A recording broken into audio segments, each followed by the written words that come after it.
Small Town Scuttlebutt.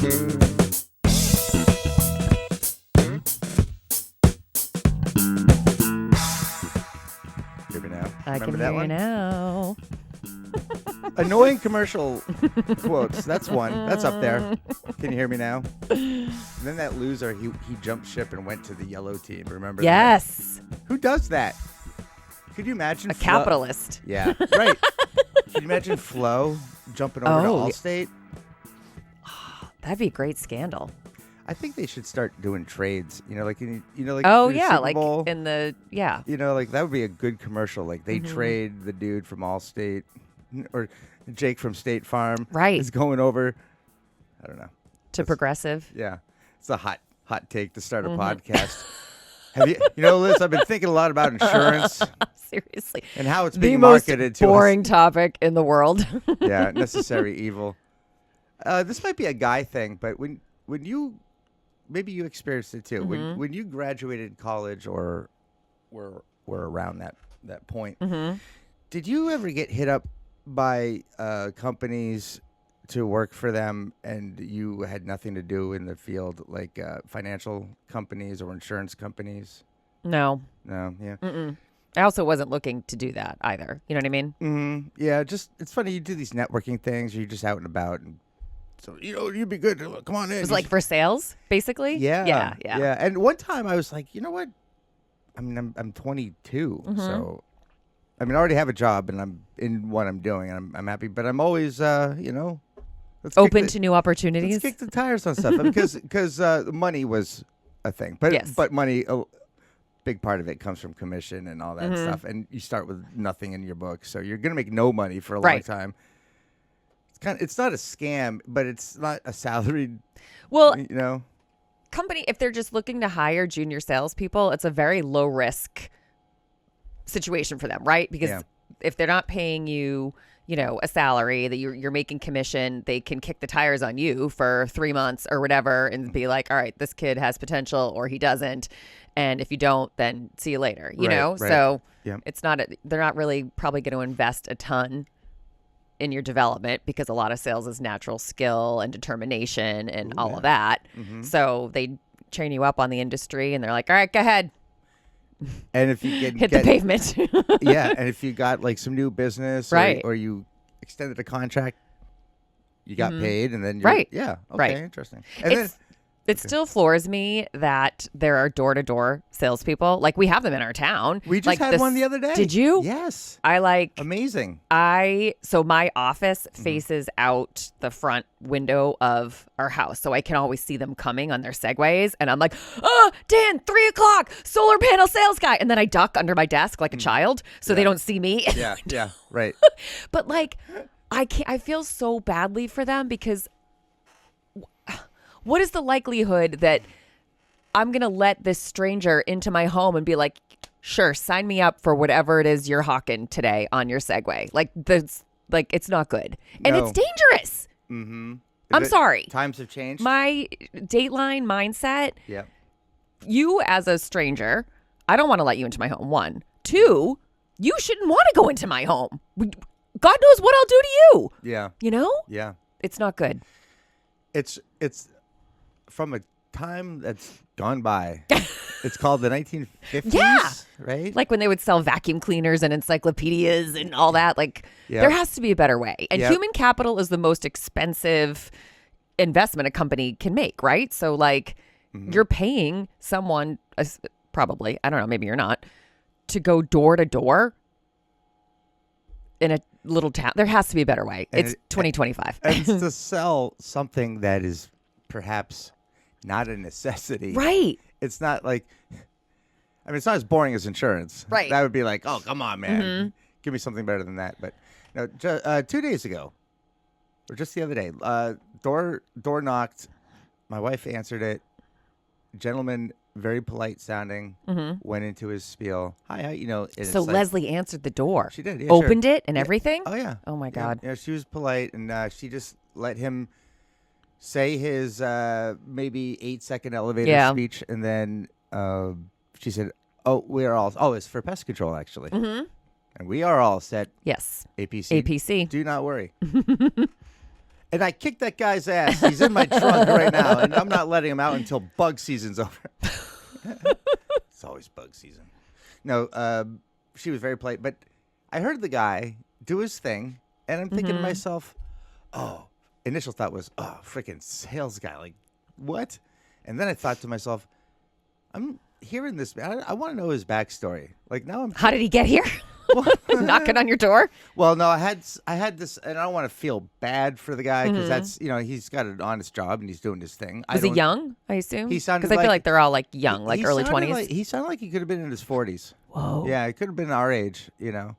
So, and you still look 40, so I'm gonna just go with that. Thank you. Right? Yeah. Thank you. So, I heard him act so professional and so proper, and just like, okay, if you're gonna do this, that's how you do it. Like, that's what I thought. And then I kind of felt bad that my wife just was like, yeah, no, thanks.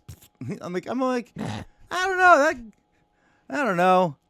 That guy is probably in a spot where he's like, I got to do this shit to pay the thing. Child support. Yeah. Probably. Something. Like, who knows? He's used to getting rejected by women. He's like, my wife kicked me out. I got alimony. I got child support. I got to sell some of these fucking pest control packages so I could pay the private school tuition my wife roped me into when I had an actual job. My God. You figured out his story. I did. I've got his story, Rick. Look no further. So there is a value to watching those true crime shows. Like you profile them very well. Completely. Yes. You don't have to be a murderer to give away a lot of, I guess, indicators on what you're about. Correct. Speaking of true crime, I thought my daughter was going to have her very own episode of Dateline last week, Rick. Ooh, victim Yeah. or predator? Well, if you met her, you would think predator, but victim. Although you know my daughter very well. Yes. So she had her last track meet out in Hopkinton last week, which for listeners who are not familiar with where we live, it's about 35 minutes away from Medfield. So where do they start the marathon? The marathon. Yeah. Yep. So because it was her last track meet, Dan went to go watch her. I couldn't go because I had About meetings. time. Good job, Dan. Yeah. Last one. He's actually, I give him credit. He does show up for like all this kids sport stuff. He's better than I am because his schedule permits. But he's like a sport dad. Yeah, totally. So he goes out to Hopkinton. He watches her run. He comes home and is like, oh, Avery won her heat. She did awesome. She looked great, blah, blah, blah. I'm like, oh, that's awesome. So I text Avery and I said, oh, Daddy said that you did awesome in your race and you won your heat. Congratulations. And she texts me back, where is he? Oh, yeah. And I said, he's home. And she said, he was supposed to drive me home. Yeah. This happened before. So I call her and I'm like, where are you? She's like, I'm at the field in Hopkinton. And I said, well, Daddy's home. And I was like, you have to get on the bus. She goes, the bus left. Yep. Good. And I was like, what? She goes, and now like, she's panicking. I'm panicking. I'm not handling this well, by the way. And I'm like, what do you mean the bus left? Oh my God, where are you? Are you alone? And I can hear like a male voice next to her. I'm like, oh my God, who is that? No. And so she's like, Daddy said that he would drive me. So I look at Dan. I go, you told her that you would drive her home and you left? And he goes, do you really think I would do that?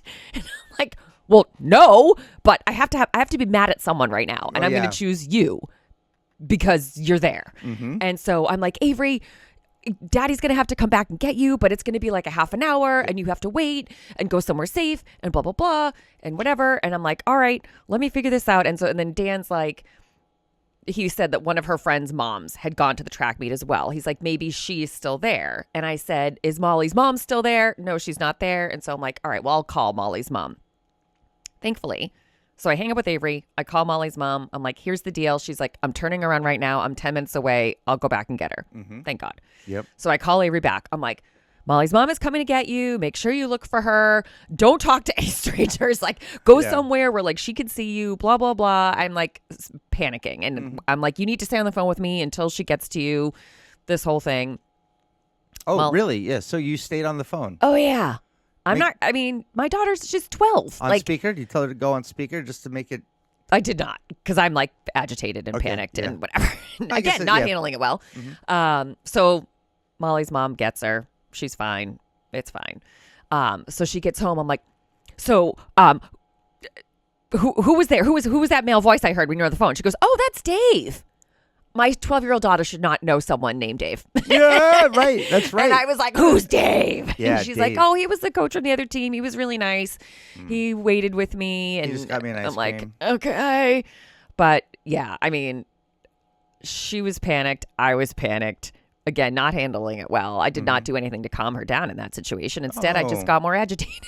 Yeah, so you were on and the I phone. was taking it out on Dan because, of course, I was. Yeah. But then, like, and then my mind, once I knew she was okay, it was okay. But then my mind started going, like, what if this wasn't 2025 and she didn't have a cell phone and I didn't have GPS? Like, imagine a scenario where she's at a track meet 30 minutes away, bus leaves, there's no one, she's got no one there. She can't get in touch with us. There's, then what? Yeah, no, I mean, I think about that sometimes. Like, we were the 80s kids. There's a term for this where Mike, look this term up. I don't know what it's called. Liz, you might know. But when you reflect on your 80s and go, well, we made it. You know, we lived. It wasn't so bad. Well, yeah, you lived to tell the story. But the kid who fell off the 30-foot slide. Yes. That was just a ladder straight up. And then they fell over. Yeah, and then broke their neck. Well, they're not allowed to tell the story. Exactly. So like, remember we used to just sit in the back of pickup trucks? Yeah, we're allowed to tell the story. Not the kid that was in the 4-car pileup. Exactly. Yes. After baseball, Yeah. Like, shit happened. And now we make rules for it. So I sent an email to the athletic director the next day. Yeah. And I was like, hey, a little snafu with my daughter yesterday. Oh, God. I mean, I'm thinking like, yeah, I'm the parent. There's liability, but you're the school. Like they didn't check. And I was nice about it. I said, I'm not looking to throw anyone under the proverbial bus here. I said, but I'm bringing this up so that there's protocols in place to ensure this doesn't happen again. Yeah. Because they're not supposed to let kids go home with a parent unless they receive written permission before the meet. Because like Dan tried to take Will and his buddy home from Reggie Lewis track meet over the winter, and the coach said to Dan, I can't let you because I didn't get written permission before the meet. And he's like, okay, I get it. So like they obviously didn't check to make sure that all the kids were accounted for when they got on the bus. They just left. Okay, so when you made that phone call, who did you speak to? I just sent an email to the athletic director. Athletic director. Okay, so then he called some people into the office. I bet. The bus driver. Well, not so much the bus driver. No, but the coaches. Track coaches. Yeah. Oh, yeah. Yeah, that's a big no-no. That's unfortunate. And also, slap on the wrist, mom and dad, for being terrible parents. Right? Just surrendering your daughter to the wolves like that. And Hopkinton's rough. I mean, the house median home value is only 1.2 million. God only knows what could have happened around the mean streets of an upscale suburb. Oh, jeez. Yeah. So That's great. Yeah. Again, panicked, didn't handle it well. Then upon reflection, realized how much worse it could have been had this been like 30 years ago. Yeah, right. So now does the Daly family have protocol in place? Like when my kids were younger, if we get lost, find a mom and tell her what my phone number is and then we'll get in touch. And one time we were at the mall doing Christmas shopping. I went left, she went right out of the mall. 10 minutes later, I get a call from a 212. That's a New York number. I'm like, I don't have time for these things. By the way, where's my daughter? Yeah. And I said, oh, wait a minute. Maybe my daughter's got her shit together. I pick it up, and it's this Jamaican woman. And she's like, I have your daughter right outside of the Verizon wireless store. And I'm looking, over everyone's heads. It's like 100 yards down the hallway. I'm like, great. I'll be right there. So it worked, Yeah. So have that sort of thing. Oh, yeah. When I was in New York City with Charlie, we went over, we walk and talk, and it's like, all right, where are we? What's the hotel we're staying at? What room number? That's great. There's saw a meme on Instagram that's like, if your kid ever gets lost in a crowd, train them to look for a woman with a crossbody bag because that's definitely a mom. And it's true. What's a crossbody bag? Like it goes like over your yeah. I mean, we all have them. Now dudes are doing it. Yes. With the Lululemon. So yeah, Lululemon, you guys are cute and all. I mean, I got your slides. They're comfy, overpriced, but they're nice. You don't need to like bring back the fanny pack, and then you don't have to like bring a new generation of fanny pack to us with the cross strap. Right, and it's it's essentially a fanny pack that you wear across your chest. Yeah, essentially. Yeah, no, it's a bad look. Yeah, it's like, what's up, Rambo? Yes, gearing up. Yes, unless there's ammo in there, like don't. Yeah. Going to the post office, getting a package. Got to return something. Yeah, I'm not a fan. That's something we should complain about too. I know that those things the fanny pack cross thing is gonna start molding with what we were talking about last week, the weighted vest. Oh yes, I missed the weighted vest conversation. Yeah, and Betty from APC Pest texted. She's like, "Oh my God, it's all like." Yes, they're everywhere. They are. They are, and they're silly. Although I will say, when I do see them, they were worn by women who were actually walking, like doing. Oh yeah. So I'm gonna say, well, you're using it as it's intended now. How else would you use it? You use it to go to Starbucks. Just out and about. Yeah. You got to use it. Anytime you're going to be seen. Oh, going to your kid's concert tonight? Might want to bring the vest. No, its intention is to be worn like during some type of physical activity. But again, as I texted to you, I think that you have to be officially in menopause to wear one. Now, why is that? Because every article I read, because I Googled it and I was like, is this a thing? Like, is this a trend? Yeah. And it's definitely for, to help improve like bone density. No kidding. Which, when you hit menopause, that's, or even just as a woman, as you get older, like your bone density is an issue and all of that. So yeah, I don't think, just so observe who is wearing them around town. You're not going to see a 25-year-old wearing a weighted vest, I don't think.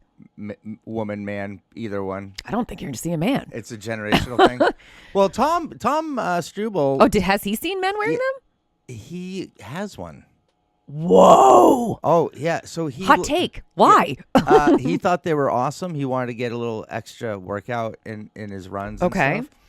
And then his wife, Caitlin Struble, who is a sponsor with Winslow Design, says you're not going to get one of those. They're silly. And then by like the end of the year, she's like, we're both getting some for No Christmas. way. Yeah, oh my gosh. Yeah, now he doesn't want to wear it anymore because the mom's ruined it. Yeah. Tom was in the military though, so did he used to wear like weighted packs like in his training? That guy used to carry soldiers over his shoulder. I don't know. He used to like carry guys and I don't know. I think when you're in a submarine, you don't have to really carry much. No. Just the lives of your fellow whatever they are. You know what? I just see Tom in a blue shirt in like a red lit room with like a beep, beep, boop, beep. I think the only thing I know about life on a submarine came from a Steven Seagal movie in the 80s. Yeah, it's like I'm going off of like Red October. I'm on for Red October. I'm describing a Soviet sub from the Cold War. Anyway. Okay, so let's talk about our sponsors. We've got, we already talked about APC Pest Control, fending off bugs while I fend off competitors knocking on the door. They're terrific, and a big reason why we're doing this live show next Friday at the Zulu Gallery. They've been knocking them dead since 1981. They are our home. What do you call it? A home defense team for pests, and that's not just bugs. I mean, you got critters, mammals, rodents actually. Mammals too. Could get the occasional marsupial. Do you know what the marsupial is that lives around here? There's a marsupial that lives around here? Yeah, the possum. They have a pouch? Oh yeah. most misunderstood animal in North America, I'd say the possum. Well, how are they misunderstood? You didn't even know they have I did not know that. You didn't even know what they were. I didn't. It's a marsupial. You thought they just lived in Australia. So anyway, that tip is brought to you today by APC Pest Control. Knocking them dead since 1981. Then we have Winslow Design. They do great work, and if you're in the area, keep your eyes peeled.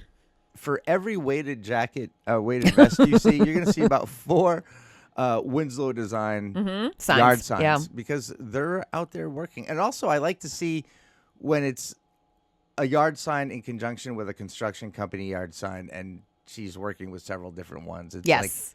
like she's in concert with a lot of these. Yeah. There's a lot of good partners. And also, she's, I don't lean into this stuff. She's a woman in a man's world, but she's an architect Yeah. who's going on, work sites with a bunch of dudes, laying pipe and hanging rafters and squaring up walls, So, and she's all like the reason why they're doing it. Right. She's at if you look at the org chart, folks, she's up there, She's the CEO of the project. She's got the vision, and they're just making it executing. happen, and it's awesome. And she's so fun to work with. They say don't work with your friends. It can get a little sticky. Not with Caitlin Struble. I recommend you be friends with her and you work with her because it's a great experience. It's like hanging out with your friend, and then you get a nice product in the end. Yeah, beautiful. Yep. Royal Pizza, these guys, I always call them, or actually I like to stop in and then just hang out for a 10-minute, I like to talk, Yep. So I go hang out, maybe John's there in between deliveries or Billy, but hang out with those guys. It feels like, and I do it because, they're friends of the show, but it's like one of those places in town. It's like my barbershop. You just go in and you just kind of feel like I'm not at home, but I'm Right. kind of like, might as well be. Yeah. I could stay Good here. hangout spot. Yeah. So they got subs, grinders, all that stuff. They've been doing it forever. They do it with all the freshest ingredients to make the dough fresh every day. Who else do we have? Perez Martial Arts. Perez Martial Arts. Yep. Rolando Perez, black belt. This guy is like, what is he, pushing 60 years old? Is he really? Wow. Yeah, I'm not even 50, and I think that I would last maybe 3 seconds. Yeah. On the mat Before you were completely incapacitated. Yeah, I feel like if he was instructed, go for the kill, Right. Just don't kill 3 him, but- seconds might actually be a lot. yeah, you're right. I just feel like it's one move. One move. This would be a great question to ask him. In fact, I think we should go over there and do like I always see these social media things. I want to go and just bug him, but and you're gritting your teeth like, yeah, right. You're going to do this. You know what we do, Liz? We talk about stuff. Right, and then we never do it. And then we pretend. we do a thought experiment. We go, yeah, that was really good. Okay. I would love to ask him, Rolando, you and me square up. I'm a threat. You have to neutralize me ASAP. Mm-hmm. What are you going to do? What is that thing? I'd like to see it. Because he's probably for you, he'd probably be like, "Look over there, Rick," and then he'd run because your ADHD is so bad. Just take the gun. He'd be like, "Do you see that squirrel over there?" He'd take all the bullets out, and then he'd put the gun back in my hand. He's like, "Okay, what were you saying?" Yes. I said, How "Give me can I your help money." you? Click, click, click. Mm-hmm. Yep. All right.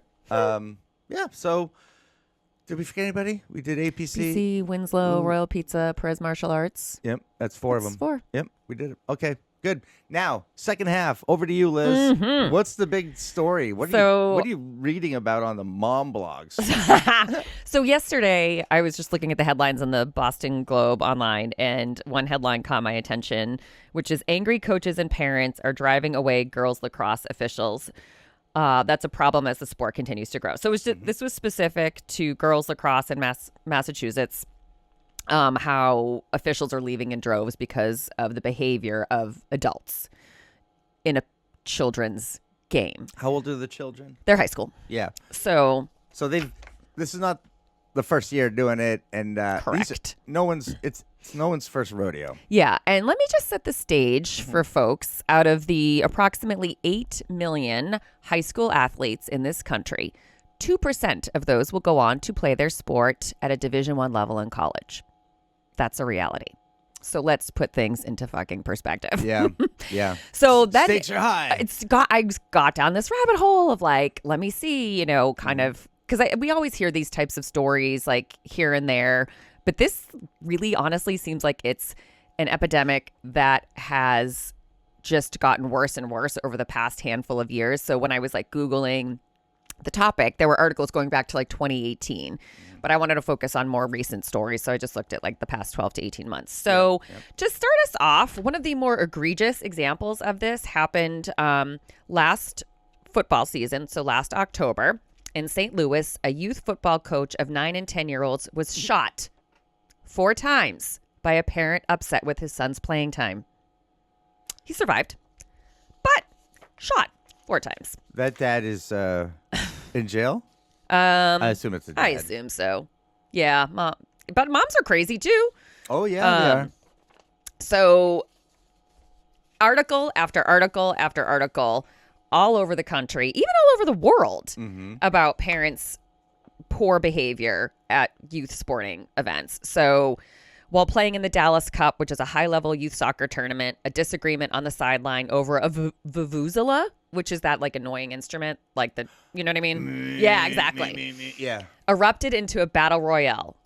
We played on as fathers were literally handcuffed to golf carts as police waited for backup. It was real-life chaos. It was as disturbing as it was ridiculous. Can I interject right there? Yes. I might actually be on the side of the dads. Of the dads. Try to shut down those vuvuzela, those whatever they're called. Yes. Yeah, those are annoying. I remember when younger, hockey moms and the cowbell. Yes. And it's like it was always one mom and just the whole fucking game. It's like, lady, just come on, what the fuck? Right. And yeah, that's annoying. Noises are annoying. Like, do it for an occasion, but not just that constant yes thing. Yep. Yeah. And those things go. So even in Denmark, which is one of the happiest countries in the world, according to the World Happiness Report every year, a parent flipped out over his kid's playing time. This is during a soccer game, I believe, verbally threatening the coach at halftime. He was then seen filling his pockets with rocks and stones, presumably to throw at the coach. After the final whistle blew, players were forced to physically restrain the father who was choking the coach. Wow. Choking. Yes. That's a scary... Imagine being choked. Like, it's one thing to see, but imagine there's a person who's choking. You have no idea when he's going to let go. Yeah. What his intentions are. When's he going to be satisfied with the choking? Like, and when you're talking about youth sports, so like kids sports, coaches are all volunteers. Like Dan has coached Will and Brady's baseball teams for years. He does not get paid for that. Does he bring them home after those games?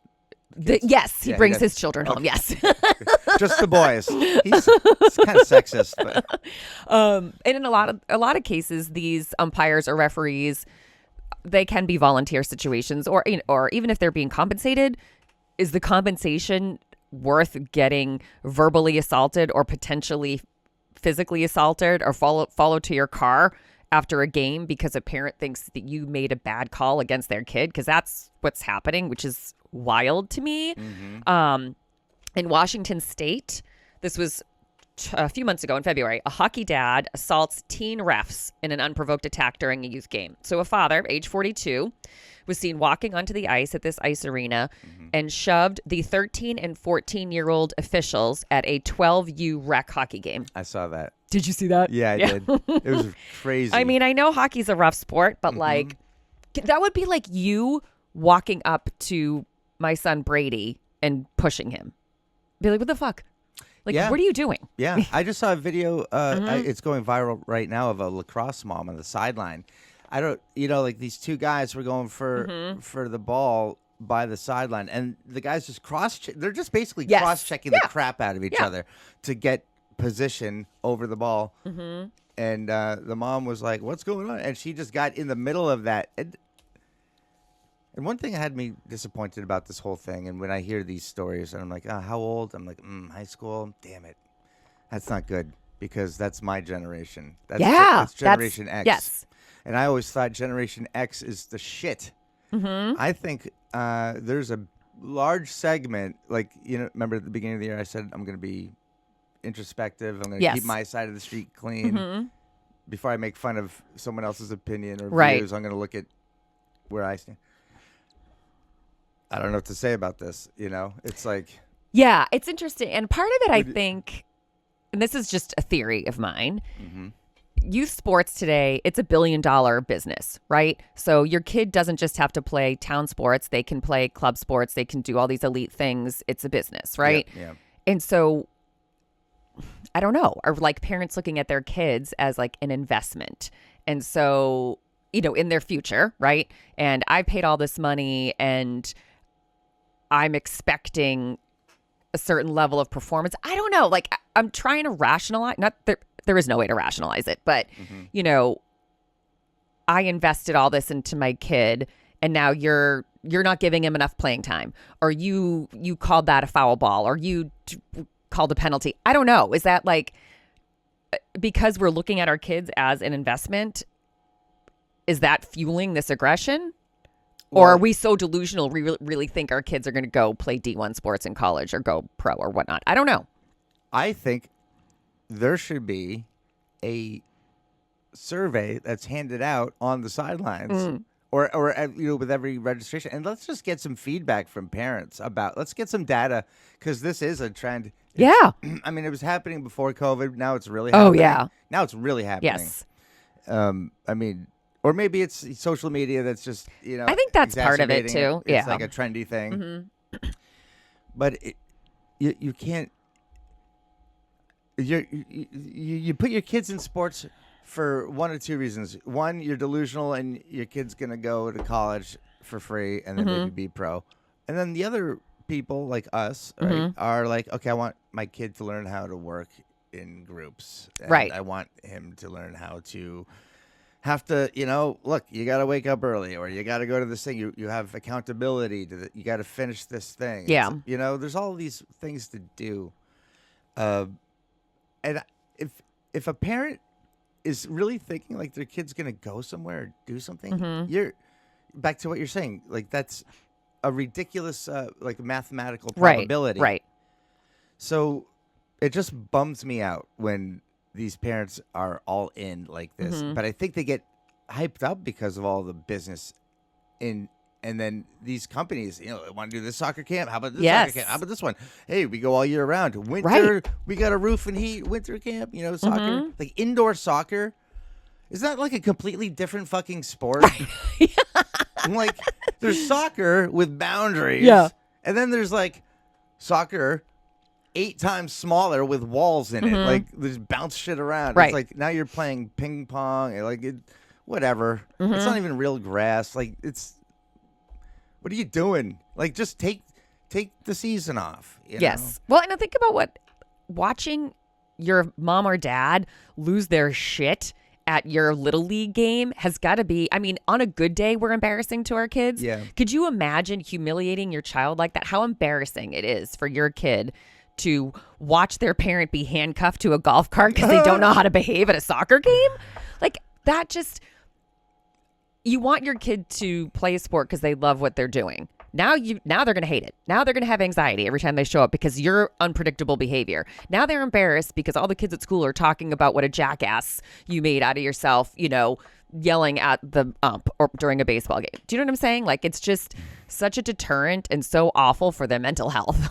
Well, it's also going counter to what I was saying earlier about the parents that, get into sports for the life lessons, not just the physical activity and the bonding with friendships and things, but just things you can take away, Yeah. I don't know. You're showing your kid, okay, when you don't get your way, have a temper tantrum. Exactly. Have a temper tantrum. That's what it is, a temper tantrum. Yes. And it just flies. So as parents, we teach our kids, hopefully, to respect authority. Yeah. That's not what you're doing. Right. I thought you told me I had to respect the rules of the game and I had to respect the calls, but why aren't you doing that? Yeah. So it's total hypocrisy. Right. Mm-hmm. Yep. That kid's probably a freaking challenge anyway. I mean, Apple doesn't fall far from you think the asshole trade. Parent, asshole kid? Yep. So there's one. And you know why I know that? Because I can say this because I'm not one anymore, but I was a teacher and I saw it. Yeah. Did you see examples of if there's an unruly kid in your class when you had parent-teacher conference, you're like, you're the problem. The best one. The best one. It was a big school, so I had some forgiveness for some kids that would get to class after lunch from across. I gave them a 2-minute grace period, and they got like it had to be situational, right? But I was cool. There's one kid every day, like 4 or 5 minutes late. So it's egregiously late. Then she'd come in and she would stand at her desk. Like, we're already done with it. We're into our activator. Yeah. Like, I already said, all right, guys, there's things on the board. You come in, you have let's get going. So you do that, get to work. We're doing that. Now we're discussing that thing that we wrote down or thought about. And you're interrupting the comment and she's like pulling stuff out of her bag and and you know. So not only is she late, now she's being disruptive. She yeah. couldn't just scurry into the class and take her seat. And it was a 9th grade kid. Just the passive aggressiveness. Yeah. And it's like I'm not dealing. Like, I'm a teacher, not a babysitter. Right. So I'm gonna set up a meeting with the mom. Right. Like, let's have a talk. Send an email. And I said, we'd like to talk about it. And she sends back like, oh, we will have a meeting and the dean will be there, blah, blah, blah. And then like the next day I said, Deanna, you're late again. She's like, I don't have to listen to you. My mom said I don't. I'm like, okay. What? I'm like, all right. Yeah. Yeah, the mom. And then, oh my God. And then we came in and, I did my thing and the kid's like crying, which I'm like, I don't, like, you're just. Like crocodile tears, like fake? Yes. It was like ridiculous. And I'm like, last week was it? Oh no, we were on. I was just talking the other day with you about how like before school, kids would just like come to my class, yes. and like you'd have I'm like, okay, you can stay. So you like it here, So I'm a nice guy. Yeah. So this kid was just totally being disrespectful, and then you see the mom like coming to the kid's defense. I'm like, did you hear the facts? Right. 4 minutes late, not sitting down. How could a parent defend that? Right. Was she thinking that you were overreacting, or what was her perspective? I didn't burn a calorie thinking about it. Yeah. I really didn't care. Once the meeting was over, I walked away saying, all right, the dean's got this on the radio. You don't want the dean or the principal to have to do anything. They always right. They always go, oh, it's classroom management. You shouldn't be coming down to my office. You know, it's like, okay, so you don't want to do that.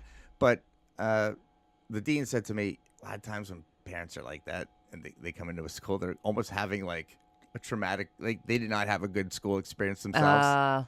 Interesting. And they come into the school and kind of feel like, And she's projecting. And this mom looked like maybe school was maybe not her, not a priority for her, not her thing. Okay. Yeah, so education, like I always take the teacher's side. My daughter's got a particularly demanding teacher. The rigor is above average, and I love it. And every time I see her, I'm like, I'm on your side. Like my daughter was crying the other night, and in the beginning of the year. Yeah. But that's where we're starting. Like we're gonna. Yeah. I keep telling my daughter, I'm like, next year she's gonna love you because you set her up the best for success. Yep. Yes, absolutely. So I do take. So I don't care what the teacher said. I mean, did they hit you? No. Right. Did they swear at you? Did they call you names? Right. No. They were just talking about your behavior or your performance in the classroom? Yeah. Yeah. All right, then take it. Get used to it. Yeah. That's life. Yeah, you hate a teacher. You don't like a teacher. Get over it. That's like there's rules. Get over it. There's authority. Yeah. You're not always going to get your way. You're not always going to be, the best athlete or whatever it is. So like fucking deal with it. And if you have a parent who's displaying these types of behaviors, I mean, you're not instilling any type of discipline, respect, sportsmanship in your child. Nothing. It's wild. Yeah. So there is a community in, New Jersey, I believe it is, where they instituted a rule that if a parent is unruly at a game, like to the point where they need to be ejected, they're not allowed to attend future sporting events until they volunteer to be an umpire. This was for baseball, Little League baseball. They have to do it 3 times. That is awesome. And they'll have like a regular umpire alongside the parent, to like actually make calls. But they want the parent to be put in the position of on the field, watching the pitches, watching the strikes, watching the balls, watching the fouls, blah, blah, blah. So they can see firsthand what this experience is like for an official. That's great. So they instituted that in 2023. I couldn't find any articles, like follow-up articles that said this was successful, this was not successful, or we didn't even have to implement this because the threat of having to do it was enough to deter parents from misbehaving, which is ridiculous. It's ridiculous. And some other communities have parents sign like contracts, and it's wild. We're adults. It's wild. Yeah, but I love irony. Look, that is like the deterrent, right? I'm not going to yell at the guy because the last thing I want to do is what that guy's doing. Right. So then it makes you be introspective, right? Like you're looking at, like before you open your mouth and say, hey, bum, you piece of shit, think about, hey, that's Larry, and I still have his freaking lawnmower. Right. I know. He's a good guy. Yep. I got caught up in the moment. The Comets were going to beat the Rockets on a squeeze play, but like, it's just kids sports. And it was article after article, not just about parents yelling and berating officials or coaches, but a number of officials reported that they'd been followed to their car several times by parents, which is crazy to me. You know what? I think you could make an argument. I don't know what the definition of assault is, but if you come within someone's personal space, I mean, that's my understanding. It's a violation to a certain extent, right? Yeah. Like if a man came up to you nose to nose, he's not touching you, but he's nose to nose. That would freak any witness out. That would be very, very scary, right? Yeah, because that's a very aggressive thing to follow someone to their vehicle. Yeah. To get inside their personal space, that's very aggressive. Yeah. So what has this resulted in? Well, I will tell you, a shortage of officials for youth sports. So in Massachusetts, as many as 85% of youth soccer games are played with either too few or no qualified officials, leading to game postponements or cancellations. The National Federation of State High School Associations shows that 75% of all high school officials quit due to adult behavior, and 80% of new officials step away after only 2 years of officiating. So there's a mass exodus of approximately 50,000 high school referees between 2018 and 2021, according to the National Federation of State High School Associations. So that's amazing. My dad was a hockey referee, and I could speak to for high school. He was just about at that level when he stopped doing it. He played hockey till like he was 60 something. Damn, isn't that funny? I mean, not really good, but still. I guess if you're playing hockey at 60, yeah, that's pretty good. You're probably one of the best 60-year-old hockey players. In your age group, you're like Wayne Gretzky. Anyway, what was I saying about the? So he was the refereeing. He would have to go to like clinics. Yeah. You know, like a Saturday, it's from noon to 4, and then. You know, Sunday it would be noon to 4, and then you got 8 hours for your certification and then you had to re-up and do stuff and read the book and take the test. Yeah, it's a commitment. Yeah, I remember him like studying for it and talking about it, even like how to hold a whistle, and he'd tape the whistle so so it wouldn't stick to your mouth because it's frozen. You know, like, right. You think about that. Just those things, and you think about all that work. That's just what a hockey referee goes through. And then to think that some fat ass up in the bleachers is going to yell down something because, their emotionally charged viewpoint. Right. Skewed their ass. It's ridiculous. It's ridiculous. Yep. And I'm really pissed. I want to go back. It's Gen X. Like, come on. I know. We're better than this. Our parents didn't even give a shit. I know. Yeah, we were lucky if our parents showed up. I was lucky if my parents stopped the car. I got the tuck and roll. The door would swing open, and he'd take a hard left, and I'd fall out right, pick up my baseball glove, and dust myself off, and go to Little League. Thanks, Dad. Station wagons. Yeah, the bottom line is, let's put this in perspective, okay? Just calm the fuck down. Yeah, and also let's de-emphasize the importance of sports. Like, it's important to get out of sports what you want. Like, what do you want? You want exercise? You want some fresh air? You want some friends? You want to be accountable to something? You want to be a part of a thing and grow? Right. Great. You want to go to the pros? Well, just chill out, kid. You're 7. Yeah. You know, like there's so many camps, there's so many things, and parents are doing all this stuff, and they're paying outrageous prices for stuff. For everything, yeah. And it's you know, I get it. It's easy to get caught up in it. You want everybody as a parent, you want your kids to be successful, and you're like, oh, and especially living in a town like this where there's a fair amount of disposable income. It's like, all right, well, let's get you ready for baseball season. We'll hire a private hitting coach, or we'll send you to a clinic, or, you know, whatever, rather than just being like what we did. Well, I didn't play sports, but in our generation, you just showed up. That was kind of it. Yeah, you showed up. Oh, and our uniform was a T-shirt. Yes. And my tough skin jeans by Sears and Roebuck. Yes. That my mom let the hem down. Mm-hmm. I don't know if you grew up like that. That's how we my sisters probably did, because I'm the oldest, so they probably got all my hand-me-downs. Yeah, the jeans I wore in 4th grade were probably the same jeans I wore in like 1st grade. They just keep letting the leg down. Anyway. But having, you know, again, I didn't play sports, so this is a culture that continues to fascinate me as a parent of kids who do play sports. Mm-hmm. I was into the arts, and, you know, I don't recall a parent in my day following the drama teacher to her vehicle because their kid didn't get the lead in the school play, or the chorus teacher because their kid didn't get the solo. Like, it's just a culture that I don't understand. I think it's mental health, right? It's the dishes in the sink thing, you know? It's right. You're not mad at your roommate for the dish in the sink. You're mad because he's sleeping with your girlfriend. And, right. And you know it. You just can't prove it. And you're a pussy for not confronting him. Yeah. Yeah. Yep.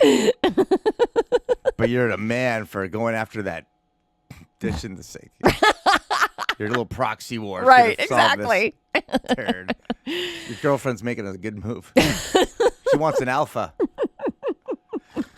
So that's all I had, Rick. Yeah. Well, with the sports, just chill out. Like parents, like just stop. I learned, and all the parents should learn, because we've been through this gauntlet several times. Remember when you were engaged? Mm-hmm. Dan got down on a knee, right? He did. Did he ask your parents? He asked my dad, yeah. Good. Mm-hmm. Oh, just the dad? He did. He called my dad. On the phone? This story's getting worse by the second. Oh. And my dad was like, bad connection. No, I'm just kidding. And then he started saying,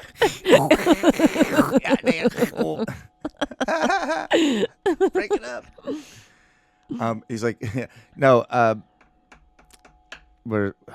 we always do these things where we we go off on a tangent, then we like lose our way. What was I fucking saying?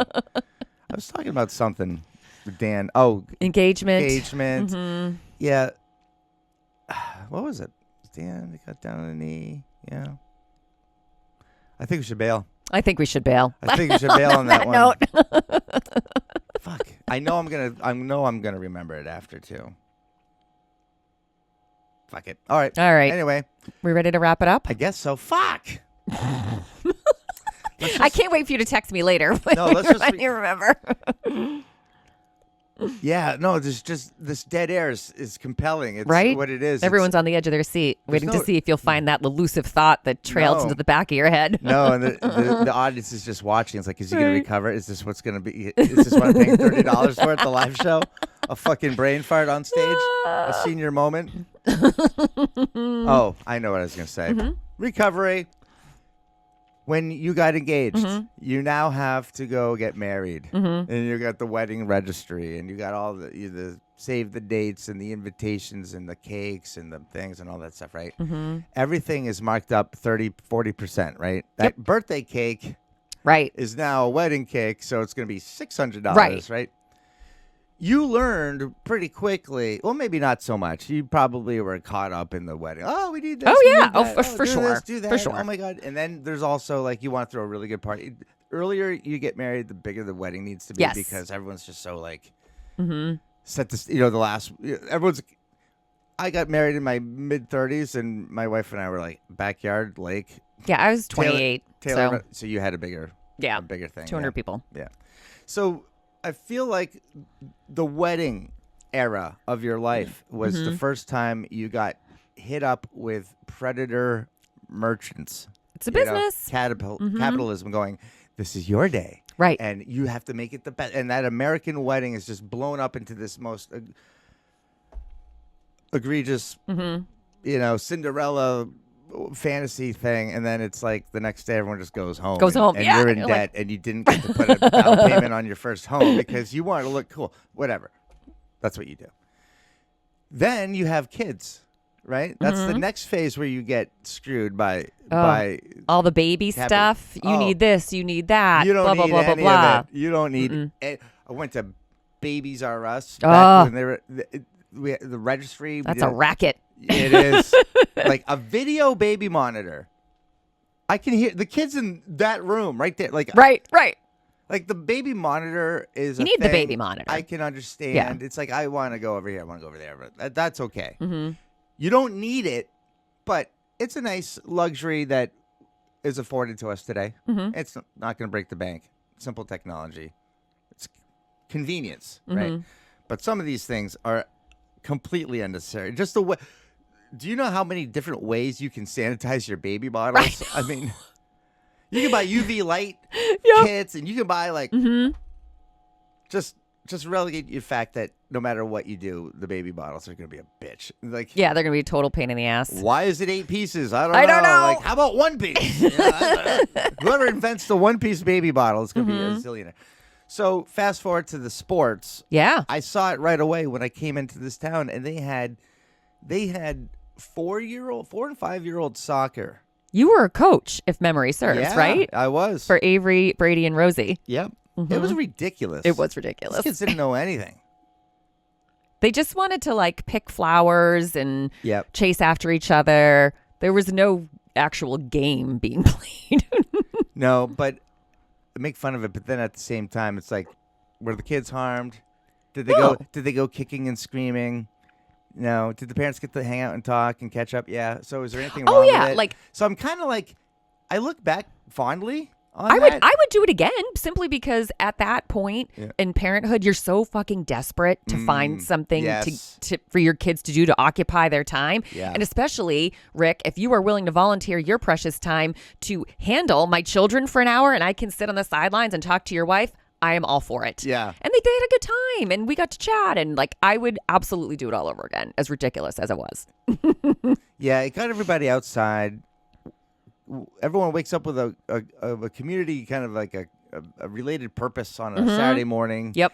It brings community together. And the kids are wearing just simple T-shirts. Yeah. And it's just a ball, 2 nets, one field turned into 6. It's great. Yes.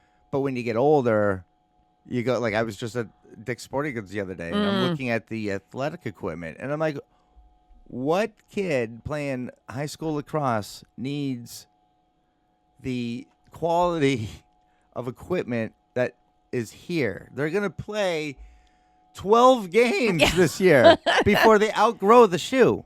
Like, yeah. Oh, it's nuts. Because this is a 15-year-old boy, yes? Okay, so he's a size 10, but it'll be a size 11 and a half next year. Okay, good, got it.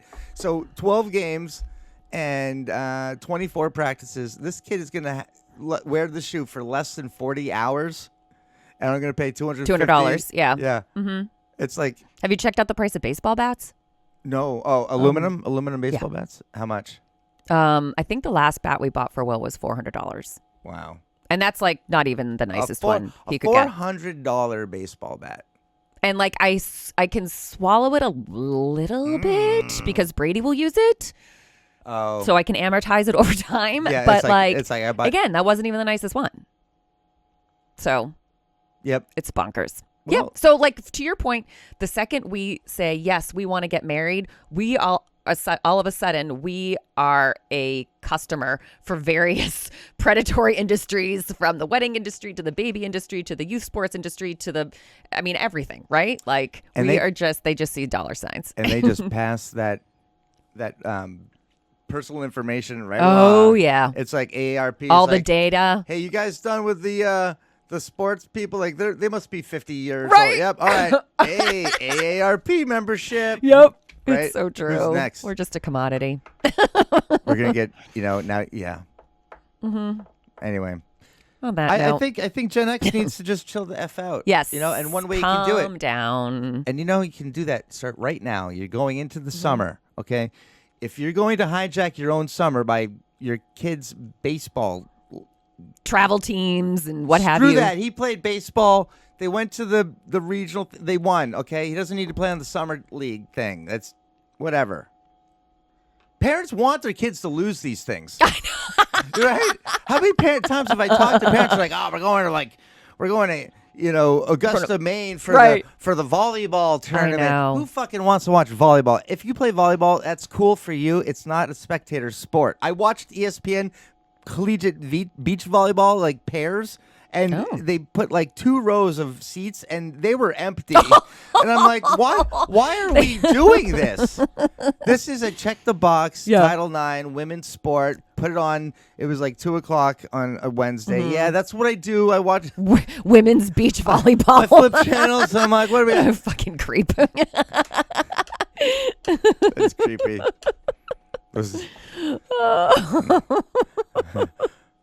Got a game coming up in 2 minutes. Let's go. Let's get out of here. All right, let's plug our live show. Yeah, do whatever you want. All right, so tickets are going fast, my friends. Go to smalltownscuttlebutt.com to get yours for the live show Friday, June 6th. Zulo Gallery. Doors open at what time? 7 p.m. Live podcast, stand-up comedy by the hilarious Kathy Ferris. Come out, kick your summer off the right way with a lot of laughs. Yeah, last time we did this, downtown was like, this is how bumping our downtown is. You get one event, and everybody will come out, and they go to the restaurants. Yeah. And the weather's nice, so there's pedestrian traffic, and, cars have to actually stop because there's people crossing the street in like groups that are dressed up nice, and then it makes you think, ooh, what's going on? Big night on the town. And then you hear music coming from the rooftop of the Zulo Gallery, a la 1987, where the streets have no name video, a la U2, right? Remember that? Yes. Yep. So he'll be playing music up there, just cascading the community with tunage. And then people will come in, and we shut the doors, and the laughter ensues. Yeah, it's going to be a lot of fun. Yeah, so get your tickets, smalltownscuttlebutt.com. And if you like what you hear, as always, please rate, review, and subscribe at iTunes, Spotify, or wherever you get your podcasts. Follow us on social media, Facebook, Instagram, YouTube, at Small Town Scuttlebutt. And share your youth sports horror stories with us. smalltownscuttlebutt@gmail.com. See ya. Thank God Evan's not here.